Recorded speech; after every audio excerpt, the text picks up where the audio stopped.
একটা রাত আছে যেখানে আল্লাহ নিজে ডেকে ডেকে বলেন, কে ক্ষমা চাইবে, আমি ক্ষমা করে দেব।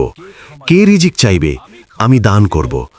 আর এই ডাক সারা রাত চলতে থাকে। আজ আমি তোমাদের সেই অসাধারণ রাতের গল্প বলবো।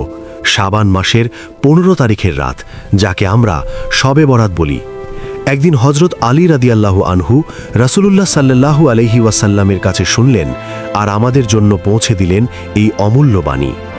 রাসূল সাল্লাল্লাহু আলাইহি ওয়াসাল্লাম বললেন, যখন শাবানের মাঝামাঝি রাত আসে, অর্থাৎ 15 তারিখের রাত, তখন তোমরা সেই রাত জেগে ইবাদত করো আর পরের দিন রোজা রাখো, কারণ সূর্য ডোবার সাথে সাথে আল্লাহ তাআলা দুনিয়ার আকাশে তার রহমতের বিশেষ তাজাল্লি নিয়ে নেমে আসেন। তারপর শুরু হয় সেই অবিশ্বাস্য ঘোষণা। আল্লাহ বলতে থাকেন, কে আছে যে আমার কাছে ক্ষমা চাইবে, আমি তাকে ক্ষমা করে দেব। কে আছে রিজিকের আশায়, আমি তাকে প্রচুর রিজিক দান করব। কে আছে রোগে ভুগছে, আমি তাকে সুস্থ করে দেব। কে আছে বিপদে পড়েছে, আমি তার সব প্রয়োজন পূরণ করে দেব। এই ডাক, এই আহ্বান সারা রাত ধরে চলতে থাকে, এক মুহূর্তের জন্যেও থামে না। ফজরের আলো ফুটে ওঠা পর্যন্ত আল্লাহ তার বান্দাদের ডেকে যান, এসো, চাও, আমি দিতে প্রস্তুত।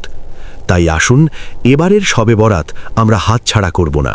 রাত জেগে সাধ্যমতো নামাজ পড়ি, কুরআন তেলাওয়াত করি, তওবা করি, তাসবিহ পাঠ করি, দোয়া করি, চোখের পানি ফেলে আল্লাহকে রাজি করি, নিজেদেরকে ও পরিবার পরিজনদের নেক ও উত্তম মানুষ বানাই। আমার এই ভিডিও দেখে একজনও যদি এই আমল করেন, তাহলে তা হবে সাদাকায়ে জারিয়া।